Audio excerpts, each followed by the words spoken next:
मेरे साथ पूरी ताकत से बोलिए, जय श्री राम,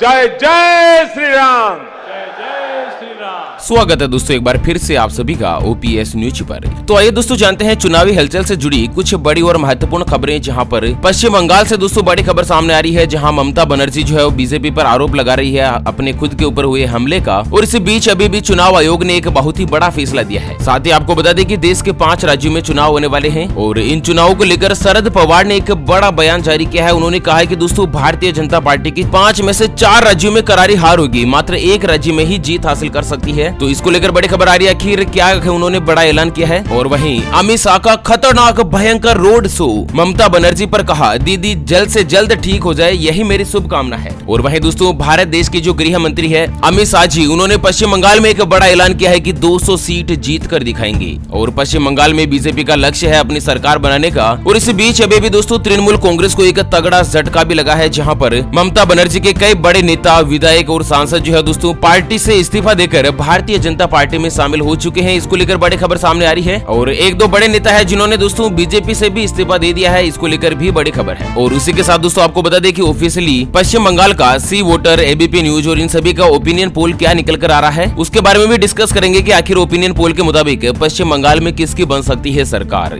तो एक एक करते हुए दोस्तों यहाँ पर पश्चिम बंगाल से जुड़ी सभी बड़ी और महत्वपूर्ण काम की खबरों की ओर जानते हैं। इस समय वीडियो के साथ आखिर तक जरूर बने रहेगा। चलिए सबसे पहले तो जानते हैं ममता पर हमला हुआ या हादसा। पश्चिम बंगाल सरकार की रिपोर्ट को चुनाव आयोग ने बताया अधूरी, कहा पूरी बात बताएं। और वहीं चुनाव आयोग का बड़ा फैसला, ममता बनर्जी पर नहीं हुआ था हमला, सुरक्षा चूक की वजह से लगी थी पैर में चोट। जहां पर दोस्तों पश्चिम बंगाल में चुनाव होने जा रहे हैं। 27 मार्च से ही पश्चिम बंगाल में चुनाव का पहला चरण शुरू होने जा रहा है और अंतिम चरण जो है वो 29 अप्रैल तक पूरा होगा। वहीं आपको बता दें कि चुनाव आयोग ने पश्चिम बंगाल की मुख्यमंत्री और तृणमूल कांग्रेस की कद्दावर नेता ममता बनर्जी पर हुए हमले के आरोप से इनकार कर दिया है। जहां पर ममता के जो बड़े नेता है उन्होंने बीजेपी पर आरोप लगाया था कि भारतीय जनता पार्टी ने ममता बनर्जी पर हमला करवाया है। इस पर दोस्तों चुनाव आयोग ने हमले के जो जितने भी आरोप लगे हैं उन सबको खारिज कर दिया है। और सूत्रों का कहना है कि आयोग इस मामले में निर्देश जारी करेगा। आपको बता दें दोस्तों कि हम ममता बनर्जी जो है ना वो चुनाव प्रचार के दौरान घायल हो गई थी और ममता ने हमला बताया था खुद के ऊपर। और साथ ही आरोप लगाया था कि 4-5 लोगों ने उन्हें धक्का देकर घायल कर दिया, जिससे उनके पैर और कंधे में दर्द की शिकायत के बाद ममता बनर्जी को कोलकाता के एक अस्पताल में भर्ती करवाया गया। और फिलहाल ममता बनर्जी ने ऐलान किया है कि वो व्हील चेयर पर बैठकर ही चुनाव प्रचार करती रहेगी। और उधर बीजेपी और कांग्रेस का कहना है कि सहानुभूति बटोरने के लिए ममता बनर्जी हमले का नाटक कर रही है। हालांकि दोस्तों घटना के समय मौके पर मौजूद कुछ लोगों ने दावा किया था कि कार का जो दरवाजा है ममता बनर्जी की कार का,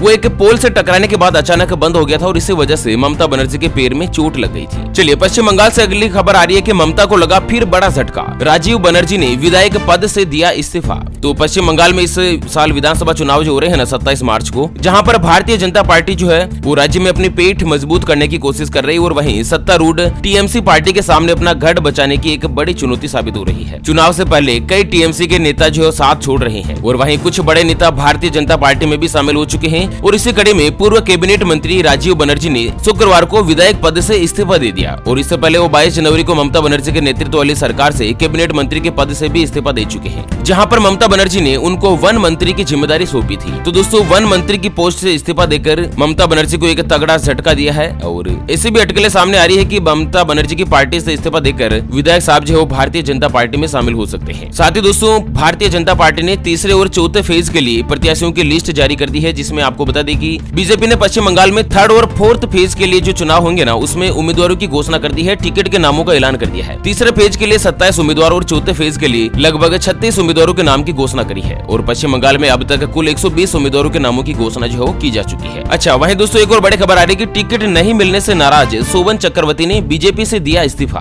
तो सूत्रों के मुताबिक खबर आ रही है कि सोवन चक्रवर्ती टिकट नहीं मिलने की वजह से नाराज है और सोवन के साथ बैसाखी बनर्जी ने भी बीजेपी छोड़ने का ऐलान किया है। बैसाखी को उम्मीद है कि कस्बा सीट से उन्हें टिकट मिल जाएगा, लेकिन इस सीट से बीजेपी ने डॉक्टर इंद्रनील खान को उम्मीदवार घोषित किया है। अच्छा वहीं दोस्तों लखनऊ से बड़ी खबर आ रही है, बीजेपी सांसद की बहू ने खुदकुशी की धमकी के बाद काटी अपने हाथ की नस, अस्पताल में हुई भर्ती। तो दोस्तों आपको बता दें कि भारतीय जनता पार्टी के जो सांसद है कौशल किशोर, उनकी बहू अंकिता ने खुदकुशी की धमकी के बाद हाथ की नस काट ली है और उसे सिविल अस्पताल में भर्ती करवाया गया है। इससे पहले अंकिता ने रविवार देर रात को सोशल मीडिया पर एक वीडियो वायरल किया जिसमें अपने हस्बैंड आयुष पर गंभीर आरोप लगाया, साथ ही खुदकुशी करने की बात भी कही। इसकी जानकारी पर एसीपी अलीगंज अखिलेश सिंह ने तीनों टीमों को उनकी तलाश में लगा दिया और देर रात काकोरी में सांसद के घर के पास से पुलिस ने अंकिता को पकड़ लिया और महिला थाने भिजवा दिया। चलिए वहीं एक और बड़ी खबर आ रही है, ममता बनर्जी को लगेगा एक और झटका। टीएमसी के वरिष्ठ सांसद शिरीर अधिकारी बीजेपी में हो सकते हैं शामिल। जी हाँ, आपको बता दें पश्चिम बंगाल विधानसभा चुनाव 2021 की लड़ाई में ममता बनर्जी के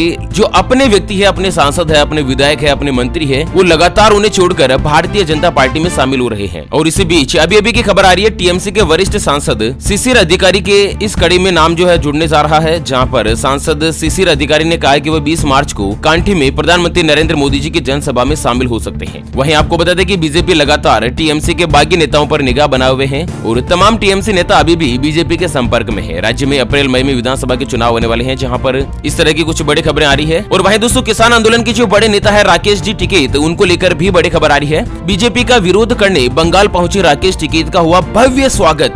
जी हाँ, आपको बता दें किसान आंदोलन से जुड़े नेता भले ही सियासत से दूर रहने का दावा कर रहे हो, लेकिन उन्हें अपने बयान और तस्वीरें बार बार आंदोलन के सियासी होने की गवाही दे रही है। आपको बता दें कोलकाता एयरपोर्ट पर भारतीय किसान यूनियन के राष्ट्रीय प्रवक्ता राकेश टिकैत को रिसीव करने खुद टीएमसी के सांसद डोला सेन पहुंची और इस वीडियो में डोला सेन को यह कहते हुए सुना जा सकता है कि टीएमसी किसान आंदोलन को पूरा समर्थन देगी। और वहीं दोस्तों राकेश टिकैत ने ऐलान किया था कि वो 5 राज्यों में जिस तरह से चुनाव हो रहे हैं ना, उन सभी राज्यों में जाकर बीजेपी को वोट नहीं देने की अपील करेंगे। हालांकि वो ऐसा कर पाते हैं या नहीं इसके बारे में तो कुछ अभी कहा नहीं जा सकता है, लेकिन उन्होंने दोस्तों ऑफिशियली एक बयान देकर इस तरह का ऐलान किया था। अच्छा, वहीं अगली खबर आ रही है कि गृह मंत्री अमित शाह का खड़गपुर में भव्य रोड शो। ममता बनर्जी पर कहा, दीदी आप जल्द से जल्द ठीक हो जाएं, यही मेरी कामना है। तो दोस्तों गृह मंत्री अमित शाह कल रविवार को असम के बाद पश्चिम बंगाल के चुनावी दौर पर पहुंचे, जहां पर उन्होंने खड़गपुर में रोड शो किया और वहां पर उनकी जनसभा भी हुई थी। और रोड शो में ममता बनर्जी के घायल होने पर गृह मंत्री अमित शाह का कहना है कि ममता दीदी जी आप जल्द से जल्द ठीक हो जाएं और अब बंगाल की जो जनता है वो हमारे साथ है। चुनाव में बीजेपी 200 से ज्यादा सीटें जीतेगी। अब यहाँ पर तुष्टीकरण की राजनीति नहीं चलेगी। चलिए इसी के साथ दोस्तों शरद पवार को लेकर बड़ी खबर आ रही है कि शरद पवार की भविष्यवाणी, केवल इस राज्य में ही जीत पाएगी बीजेपी। 4 राज्यों में बीजेपी की हार निश्चित। मतलब दोस्तों देश के 5 राज्यों में चुनाव हो रहे हैं, उनमें मैं आपको बता दूं पश्चिम बंगाल, तमिलनाडु, केरल, असम और पांडिचेरी में विधानसभा को लेकर सियासी गहमा-गहमी का दौर जारी है।